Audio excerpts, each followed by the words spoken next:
In the time that we've worked here, Sorority has gone from a very, very remote area, and it's developing.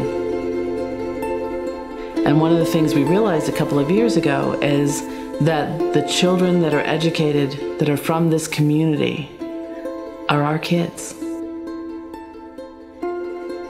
Some of our children are in their 20s at this point. And so within a very short time, these are going to be the leaders of this community. Before the time I entered Village2Village, I used to stay with my grandmom. I used to stay in one grass thatched house, and she could tell me, make sure that you lock your door. And then she could take some alcohol.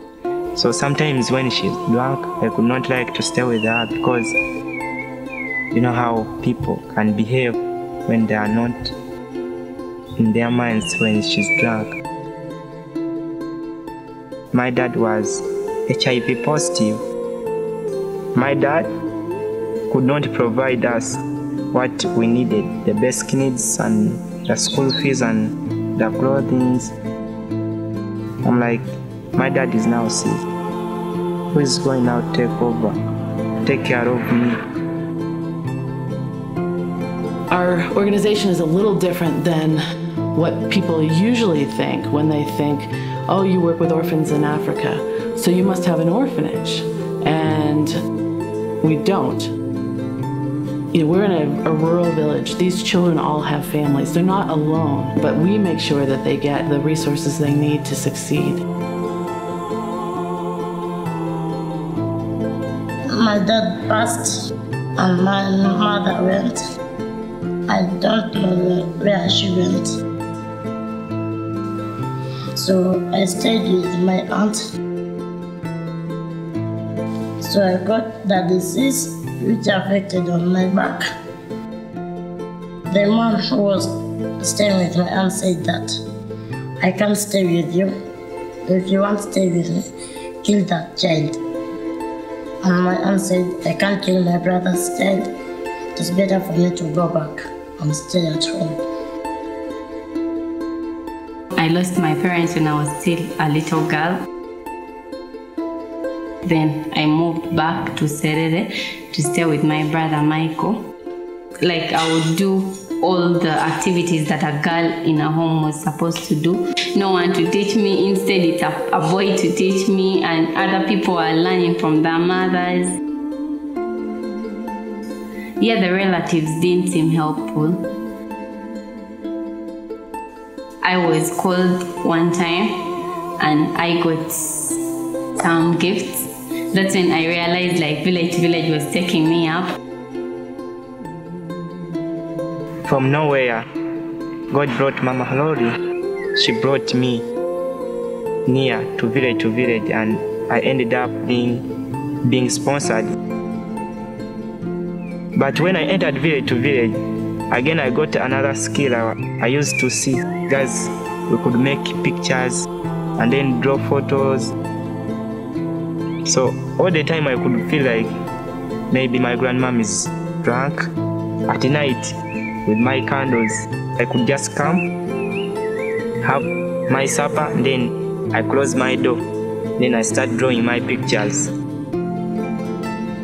That's the first experience I got from Village2Village, drawing pictures, because they used to take my overthinking away.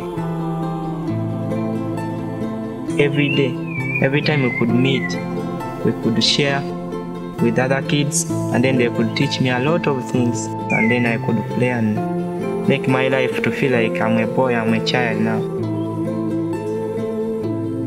I was in pain. I thought I was going to die.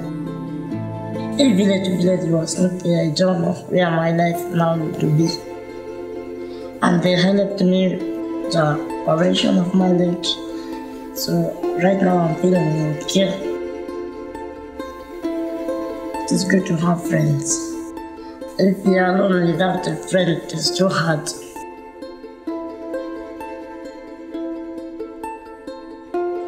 Oh, my sponsor is so wonderful.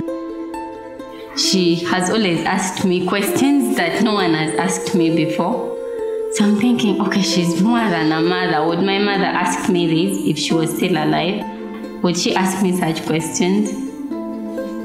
No, I look up to her and she keeps on encouraging me, and she reminds me of the little girl I was before they met me, and they told me, can you remember the time when you're 11 years? You can make it still, even now you can.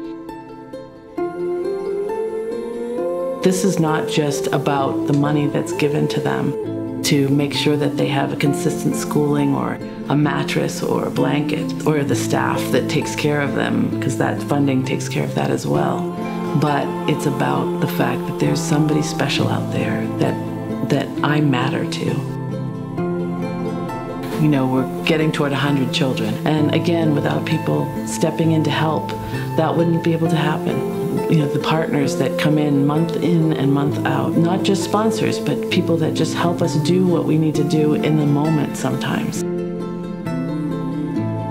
Most of our kids are not HIV positive, but we do have a few, and those few are taken care of through our Hope Ministry, as well as the guardians that remain.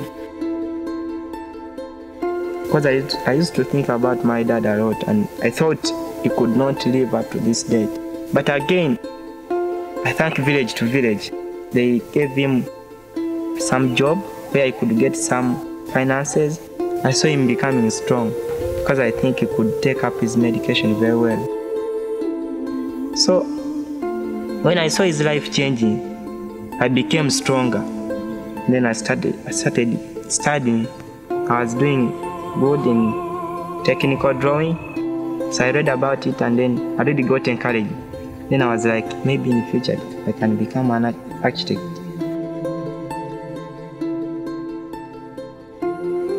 I'm at Uganda Christian University doing a bachelor's degree in mass communication.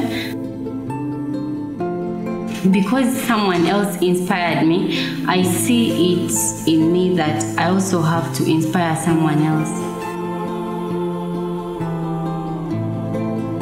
I want to be a doctor. Because the way doctors act and the way I was taken to the hospitals, I want also to treat people the way I was treated.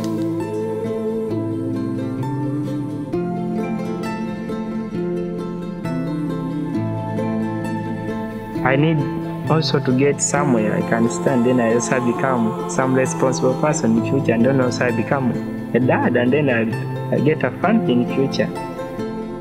So that I get a family, but still I have to come back. I have to be supporting other people.